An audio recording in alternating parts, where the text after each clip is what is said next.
Et si le mois de novembre était l'appel de Dieu, un mois non seulement pour attendre la fin de l'année, mais aussi pour préparer nos cœurs, réaligner notre foi et cultiver la paix que seul Dieu peut offrir. Lorsque nous regardons nos journées à la lumière des Écritures, nous réalisons que Dieu nous invite à vivre chaque instant avec un but et une attente. Mais qu'est-ce que le Seigneur attend vraiment de nous en ce mois de novembre? Quel pas de foi attend-il de nous, et comment pouvons-nous nous rapprocher de sa volonté au cours de cette dernière période de l'année? Si vous voulez découvrir comment vivre ce mois selon le plan de Dieu et préparer votre esprit à recevoir ses bénédictions, aimez cette vidéo et abonnez-vous à la chaîne pour ne manquer aucun contenu qui renforce votre foi et vous rapproche de la présence divine. Novembre est un mois spécial au cours duquel la tradition nous rappelle l'importance de la gratitude. Pour les chrétiens, la gratitude n'est pas seulement un sentiment, c'est un acte d'adoration, une manière de reconnaître la bonté de Dieu dans chaque détail de notre vie. La Bible nous enseigne que nous devons être reconnaissants dans toutes les situations, non seulement dans les moments de joie ou de victoire, mais aussi dans les défis et les épreuves. En 1 Thessaloniciens 5.18, nous lisons « En toute chose, rendez grâce, car telle est la volonté de Dieu à votre égard dans le Christ Jésus. » Ce verset nous rappelle que la gratitude doit être une attitude constante et permanente qui reflète notre confiance et notre dépendance à l'égard de Dieu. Mais comment préparer son cœur à la gratitude? La vérité est que la gratitude n'est pas automatique, elle doit être cultivée. Dans un monde où nous sommes constamment amenés à nous concentrer sur ce qui manque, pratiquer la gratitude est un effort conscient. Cela commence par la reconnaissance du fait que tout ce que nous avons vient de Dieu, que chaque bénédiction, grande ou petite, est un don de sa part. Lorsque nous tournons notre regard vers ces dons, nous réalisons à quel point nous sommes bénis, même dans les moments difficiles. Un exercice puissant consiste à commencer chaque journée par une prière de remerciement. Même si cela semble simple, cet acte a le pouvoir de transformer notre perspective. Imaginez que vous commenciez votre journée en remerciant pour votre santé, pour la provision de Dieu, pour les gens qui vous entourent et même pour les leçons que les défis nous apportent. Cette habitude ne nous rapproche pas seulement du Père, elle transforme aussi nos cœurs, nous aidant à voir la vie sous un jour nouveau. En Colossiens 3h17, Paul nous dit « Tout ce que vous ferez, en parole ou en œuvre, faites-le au nom du Seigneur Jésus, en rendant par lui des actions de grâce à Dieu le Père. » Paul souligne ici que chacune de nos actions peut être l'expression d'une gratitude qui renforce notre relation avec Dieu et renouvelle notre esprit. En outre, la gratitude nous aide à lutter contre l'anxiété et le mécontentement. Dans Philippiens 4.6-7, nous lisons « Ne vous inquiétez de rien, mais en toute chose faites connaître vos demandes à Dieu par des prières et des supplications, avec des actions de grâce. » Lorsque nous pratiquons la gratitude, nous remettons nos soucis à Dieu et nous laissons sa paix nous envahir. En ce mois de novembre, en recherchant la gratitude en toutes choses, nous cultiverons un cœur qui fait pleinement confiance à Dieu, prêt à recevoir ses bénédictions et à vivre dans la paix. Le mois de novembre n'est donc pas seulement un mois de reconnaissance, mais de transformation intérieure. En préparant nos cœurs à la gratitude, nous permettons à Dieu de travailler en nous, de modeler notre caractère et de nous rapprocher encore plus de son but. Le mois de novembre, proche de la fin de l'année, nous amène à réfléchir sur ce qui compte vraiment et sur le temps qui passe. Pour les chrétiens, c'est l'occasion de renouveler la vigilance et la foi, en se rappelant ce que Jésus nous a enseigné sur la nécessité d'être prêt et attentif, car vous ne savez ni le jour ni l'heure. Matthieu 25:13. Mais que signifie concrètement vivre dans la vigilance et la foi? Comment pouvons-nous nous préparer spirituellement à la venue du Christ? Tout d'abord, la vigilance consiste à garder un cœur attentif aux enseignements de Dieu, toujours prêt à écouter et à suivre sa voix. Dans Matthieu 24h42, Jésus exhorte « Veillez donc, car vous ne savez pas à quelle heure votre Seigneur va venir. » C'est un appel à nous préparer spirituellement, à vivre chaque jour comme une occasion d'être en communion avec Dieu. Souvent, l'agitation de la vie nous distrait et nous fait perdre la sensibilité à ce qui est éternel. Cependant, les chrétiens sont appelés à vivre sur le qui-vive, empêchant leur cœur de s'éloigner des desseins de Dieu. Cet état de vigilance implique une prière constante et une recherche quotidienne de la parole. La prière n'est pas seulement une manière de demander des choses à Dieu, c'est une conversation qui renforce notre lien avec le Père et nous aide à discerner sa volonté. Dans Marc 13.33, Jésus nous dit encore « Veillez et priez, car vous ne savez pas quand le temps viendra. » Ce verset nous montre que la vigilance sans la prière est incomplète. Nous avons besoin des deux pour être prêts et pour garder notre foi vivante et renouvelée. Un autre aspect essentiel de la vigilance est la pratique d'une foi active, une foi qui se manifeste dans nos actions et dans la manière dont nous traitons les personnes qui nous entourent. La Bible nous enseigne que la foi sans les œuvres est morte, Jacques 2h26. En d'autres termes, notre vigilance se reflète également dans la manière dont nous choisissons de vivre l'amour de Dieu dans nos vies.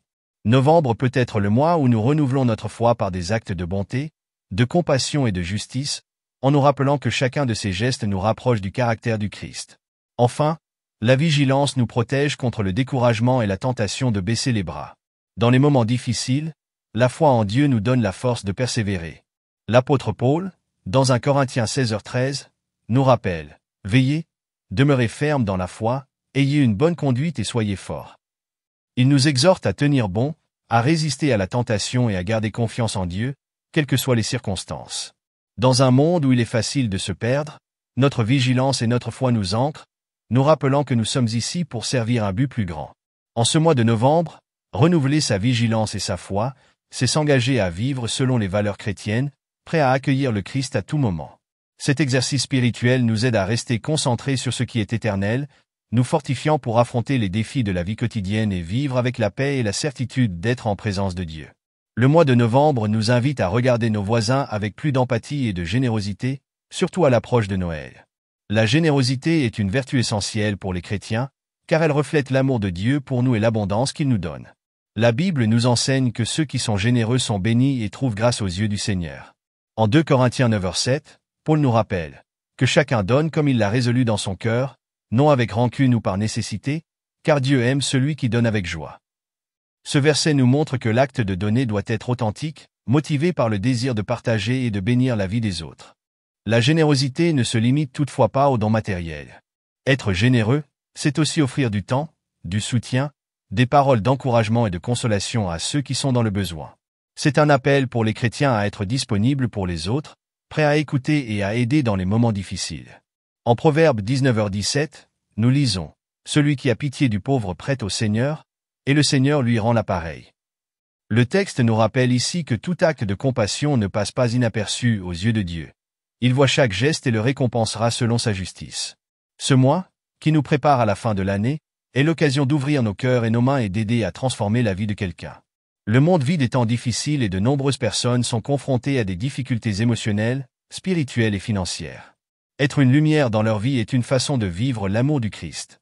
Lorsque nous sommes généreux et compatissants, nous permettons à l'amour de Dieu de couler à travers nous, touchant et transformant la réalité qui nous entoure.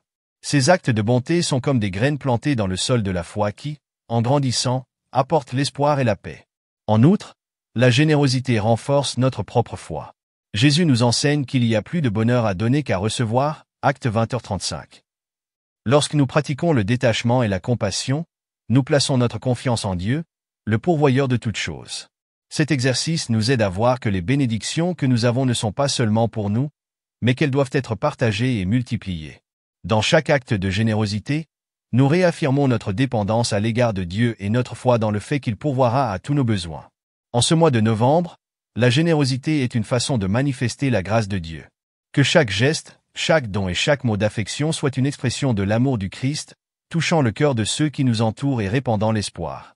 En pratiquant la générosité et la compassion, nous devenons des instruments entre les mains de Dieu, reflétant sa bonté et apportant du réconfort à ceux qui en ont le plus besoin. Ainsi, avec chaque acte d'amour, nous préparons le terrain pour Noël, en célébrant l'essence du christianisme, l'amour inconditionnel. Avec l'arrivée du mois de novembre, la recherche de la paix intérieure devient essentielle, surtout à un moment où l'anxiété de la fin de l'année et les soucis quotidiens peuvent facilement nous submerger. La paix que Dieu offre n'est pas une paix ordinaire, c'est une tranquillité qui dépasse l'entendement humain et qui se maintient même au milieu des tempêtes. Jésus nous l'a assuré dans Jean 14h27, en disant « Je vous laisse la paix, je vous donne ma paix, je ne vous la donne pas comme le monde la donne. Que votre cœur ne se trouble point et qu'il n'ait point de crainte. » Ce verset nous rappelle que la paix divine est un don spécial, disponible pour ceux qui se confient au Seigneur et cherchent refuge en sa présence. Mais comment trouver cette paix au milieu des pressions de la vie moderne? La réponse réside dans l'abandon total et la confiance en Dieu.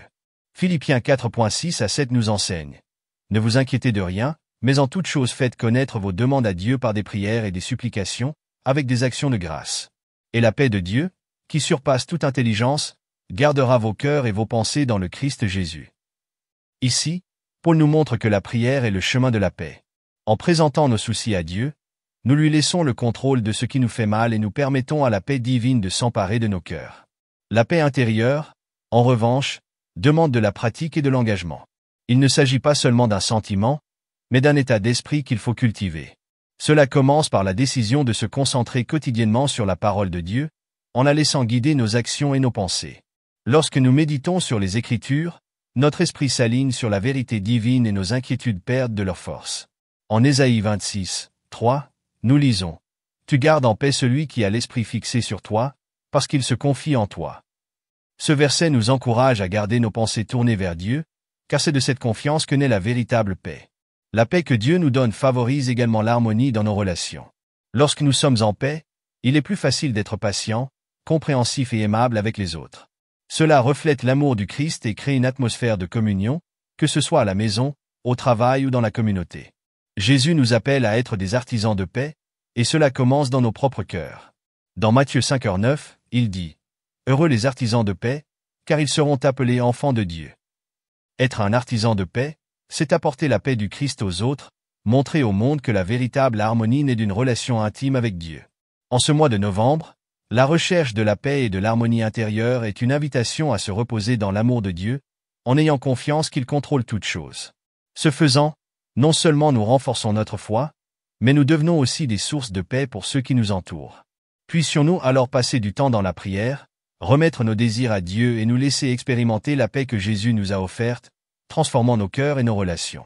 Nous nous préparons ainsi à une fin d'année plus sereine, pleine de la présence de Dieu.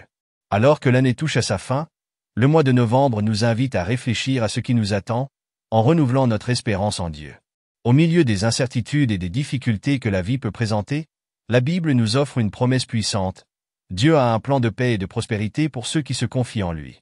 Dans Jérémie 29.11, nous trouvons l'une des promesses les plus encourageantes. « Car je connais les pensées que j'ai à votre égard, dit l'Éternel, des pensées de paix et non de malheur, pour vous donner la fin que vous espérez. » Ce verset nous assure que Dieu a un but pour chacun d'entre nous, un avenir de bénédiction qui va au-delà de ce que nous pouvons imaginer.